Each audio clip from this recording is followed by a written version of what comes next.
heard nothing but silence. No cooling fans humming, no drives spinning, just dead quiet. That room had been my second home for 9 years, where I kept the financial heartbeat of Southwest Building Materials and don't get their paychecks on Friday. And when construction workers don't get paid, they don't just file complaints. They shut down job sites and walk away. I'm Russell Parker, 48 years old, and I've spent 8 years in the Navy learning how systems really work under pressure. Now I run the payroll backend for everything from concrete crews in Houston to crane operators in Phoenix. Let me tell you something about construction payroll that most people don't understand. It's not like calculating paychecks for office. Cold. They climb 200 feet up on steel beams. They pour concrete during storms when people need their power restored. They work overtime, weekends, holidays. They deserve every penny they earn, and they deserve to get it exactly right, exactly on time. The system I maintain isn't some shiny cloud-based solution from a sales brochure. It's a complex beast built on Oracle databases, custom Unix scripts, and I know every workaround, every potential failure point, every quirk in the code. When Arizona changed their prevailing wage laws last year, I rewrote the calculation engine in 72 hours straight. When OSHA updated, state has different labor laws, different tax rates, different union contracts. Then add equipment rental tracking, hazard it that way. They see an old system that needs modernizing, and they see me as the guy blocking progress. That's where Jordan Matthews comes in. Jordan is the VP of operations and more. With a mandate to streamline operations and eliminate redundancies. Translation: fire expensive people and replace them with sweat in the sun. Got his MBA from some prestigious East Coast school and thinks every business problem can be solved with PowerPoint presentations and buzzwords like digital transformation and operational efficiency. The meeting. Been here almost as long as I have, but she's always been more worried about protecting the company than protecting employees.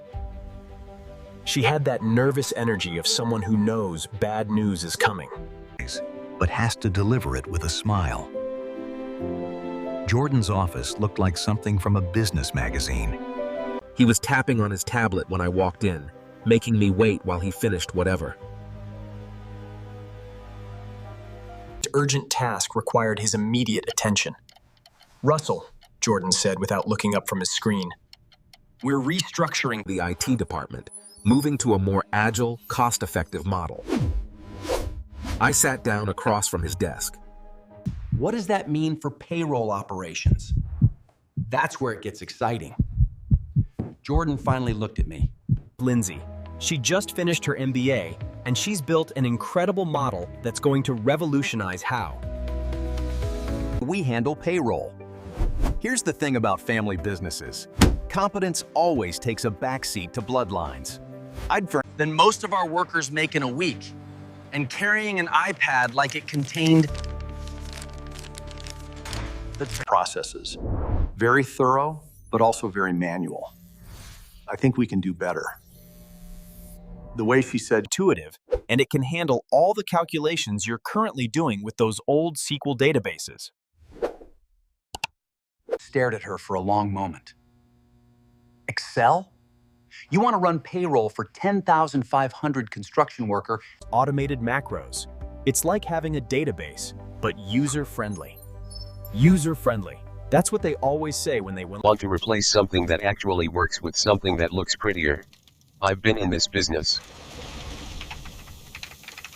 Screwed because nobody understands what's happening under the hood. I looked at Jordan, hoping to see some sign that he understood how insane this was. Is this serious? It's innovation, Russell. Back in his leather chair. Lindsay's model can reduce processing time by 60% and cut our and pay Lindsay a fraction of my salary. I'd seen this movie before at other companies. Young. MBA comes in, promises the world with some half-baked solution.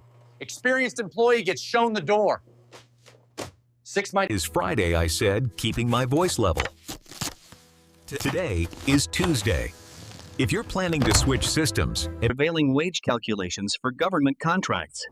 Union versus non-union differentials that change based on project type and consecutive days worked. Equipment rental tracking that has to be cross-referenced with GPS data. OSHA compliance reporting. She interrupted. My model includes lookup tables for all state regulations and automated tax calculations. lookup tables.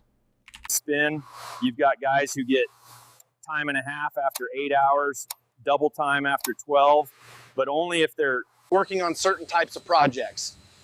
Then you've got hazard pay that kicks in if they're working. calculated prevailing wages for a federal highway project?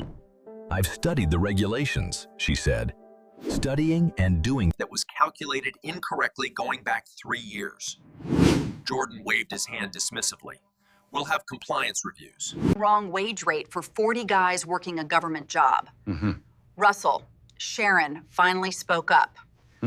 We'll need you to provide Lindsay with all necessary passwords and documentation for a smooth transition. Documentation? I laughed. But there was no humor in it. Most of the critical processes are in custom scripts, and I asked the thing about systems that actually work in the real world. They're not built from textbooks. They're built by people who've been doing the job long enough to know where all the problems hide. Double stamps entries after 11 p.m., but only on Wednesdays and only if the network load is high. Nobody else remembers, but if you don't account for it, the guys don't get their meal penalty. Pay. Lindsay doesn't know any of that. She's got her pretty spreadsheet with color-coded cells and fancy. Document everything before you go, Jordan said. And that's when I knew for sure they'd already made. Day? I asked. Friday, Jordan said, after the payroll run. We want to ensure a smooth transition. And if the transition isn't smooth? It will be. I've tested my model. By driving it around a parking lot at 5 miles per hour. And then assuming it would handle the thing. Right then, I said. I guess we'll see how it goes. That's the spirit, Jordan said, already. Connections. When the system crashes, I said, and it will crash. Don't panic. Just remember that 10,500 people are counting on their paychecks to pay rent and buy groceries. That might help you prioritize. The look on her face told me she still didn't get it. She thought this was just SFX. White noise. I didn't argue anymore. I didn't try to explain why Lindsay's approach was doomed to fail worse. Could think of creating user guides and writing step-by-step instructions. But here's the thing about complex systems. Calculation, because it seems off by just enough to matter.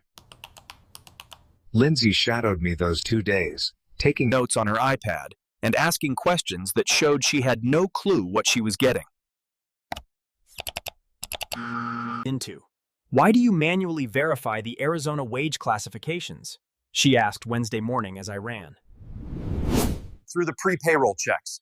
Because the state database has been corrupted since 2019, I explained. It shows.